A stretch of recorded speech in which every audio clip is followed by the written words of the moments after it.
നമസ്കാരം. മുനമ്പം സമരത്തിനൊപ്പം നിലയുറപ്പിച്ച് ബി.ജെ.പി. വഖഫ് ഭേദഗതി ബില്ല് പാസ്സായ സാഹചര്യത്തിൽ ബി.ജെ.പി. പ്രദേശത്ത് കൂടുതൽ നീക്കങ്ങൾ സജീവമാക്കി. ഇന്ന് മുനമ്പത്തെ ജനങ്ങൾക്ക് ഐക്യദാർഢ്യവുമായി എത്തിയ ബി.ജെ.പി. സംസ്ഥാന അധ്യക്ഷൻ രാജീവ് ചന്ദ്രശേഖർ സമരപന്തലിലെത്തി. രാജീവിന് വലിയ സ്വീകരണമാണ് സമരകേന്ദ്രത്തിൽ ലഭിച്ചത്. ബി.ജെ.പി. അധ്യക്ഷനെ ആർപ്പുവിളികളോടെ മുനമ്പം ജനത വരവേറ്റു. ലോക്സഭയിലും രാജ്യസഭയിലും വഖഫ് ഭേദഗതി ബില്ല് പാസ്സായതിന്റെ പശ്ചാത്തലത്തിലാണ് ബി.ജെ.പി. അധ്യക്ഷന് മുനമ്പത്തെ ജനങ്ങൾ സ്വീകരണമൊരുക്കിയത്. രാജീവ് ചന്ദ്രശേഖറിനൊപ്പം മറ്റ് എൻ.ഡി.എ നേതാക്കളും മുനമ്പത്തെത്തി. സമരം നടത്തുന്ന ജനങ്ങൾക്ക് ഐക്യദാർഢ്യം പ്രഖ്യാപിച്ച് ബി.ജെ.പി. നേതാക്കളായ ഷോൺ ജോർജ്, പി.കെ. കൃഷ്ണദാസ്, ബി.ഡി.ജെ.എസ് നേതാവ് തുഷാർ വെള്ളാപ്പള്ളി തുടങ്ങി നിരവധി നേതാക്കളും രാജീവ് ചന്ദ്രശേഖറിനൊപ്പം അണിനിരന്നു. ബി.ജെ.പിയിൽ അംഗത്വമെടുക്കാൻ താൽപ്പര്യം പ്രകടിപ്പിച്ച മുനമ്പത്തെ 50 പേർക്ക് സംസ്ഥാന അധ്യക്ഷൻ നേരിട്ട് അംഗത്വം വിതരണം ചെയ്തു.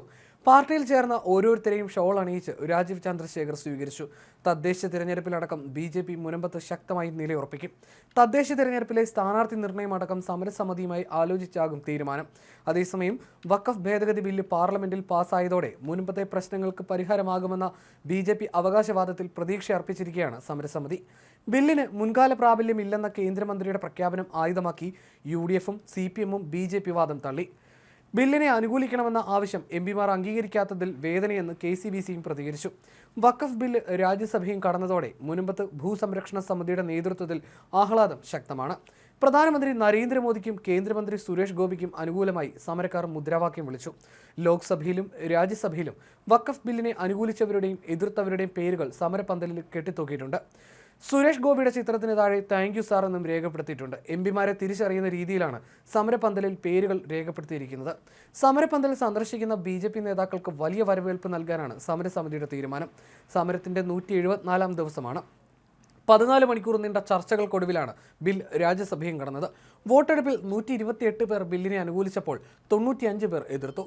ലോക്സഭയ്ക്ക് പുറമെ രാജ്യസഭയും ബില്ല് പാസ്സാക്കിയതോടെ ബിൽ രാഷ്ട്രപതിയുടെ അംഗീകാരത്തിനായി അയക്കും. രാഷ്ട്രപതി ഒപ്പിടുന്നതോടെ ബില്ല് നിയമമാകും. ഇത്രയേറെ വിശദമായ ചർച്ചകൾ നടന്ന മറ്റൊരു ബില്ലുമില്ലെന്ന് ബിൽ അവതരിപ്പിച്ച് ന്യൂനപക്ഷകാര്യമന്ത്രി കിരൺ റിജിജു പറഞ്ഞു. മുനമ്പം വിഷയം ഉൾപ്പെടെ ബില്ലിൽ ചർച്ചയായിരുന്നു. കേന്ദ്രമന്ത്രി കിരൺ റിജിജുവിന്റെ വാക്കുകളെ വിശ്വാസത്തിലെടുത്തായിരുന്നു സമരസമിതി പ്രതികരിച്ചിരിക്കുന്നത്. മുനമ്പം പ്രശ്നത്തിലുള്ള ശാശ്വത പരിഹാരമാണ് ബില്ലെന്ന വാദം മന്ത്രി പി രാജീവ് തള്ളി. ന്യൂനപക്ഷങ്ങളെ വഞ്ചിക്കാനുള്ള ശ്രമമെന്നും ഉടൻ യാഥാർത്ഥ്യം ബോധ്യപ്പെടുമെന്നും മന്ത്രി പറഞ്ഞു. 10 മിനിറ്റ് കൊണ്ട് മുൻപത്തെ വിഷയം സംസ്ഥാന സർക്കാരിന് പരിഹരിക്കാമെന്ന് ആവർത്തിച്ച പ്രതിപക്ഷ നേതാവ് വി.ഡി. സതീശൻ സംഘപരിവാർ അജണ്ടയ്ക്ക് CPM കുടപിടിക്കുന്നുവെന്നും കുറ്റപ്പെടുത്തി.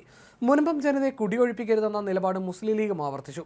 പാണക്കാട് സാദിഖ് അലി ശിഹാബ് തങ്ങൾ ബില്ലിനെ എതിർത്ത് ജനപ്രതിനിധികളുടെ നിലപാടിൽ വേദനയുണ്ടെങ്കിലും പ്രതിഷേധമില്ലെന്ന് കെ.സി.ബി.സി വ്യക്തമാക്കി. മുനമ്പത്തെ ജനങ്ങളുടെ പ്രശ്നങ്ങൾ പരിഹരിക്കാനുള്ളതാണ് വഖഫ് ബില്ലെന്നും അതിലൊരു സംശയം വേണ്ടെന്നും ബി.ജെ.പി. സംസ്ഥാന അധ്യക്ഷൻ രാജീവ് ചന്ദ്രശേഖർ പ്രതികരിച്ചിരുന്നു. ബില്ല് പാസ്സായ ഉടനെ മുനമ്പത്തെ ജനങ്ങളുടെ അവകാശം വീണ്ടെടുക്കും. ഈ ഒരു സമയത്ത് മുനമ്പത്ത് ജനങ്ങളുടെ കൂടെ നിന്ന് അവരുടെ പ്രശ്നങ്ങൾ പരിഹരിക്കുകയല്ലേ കോൺഗ്രസും CPM ചെയ്യേണ്ടിയിരുന്നത്.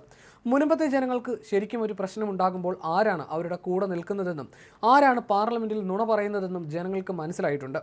ഇന്ത്യ മുന്നണിയുടെ പ്രീണന രാഷ്ട്രീയം ബുധനാഴ്ച വെളിച്ചത്തായെന്നും അദ്ദേഹം വ്യക്തമാക്കി.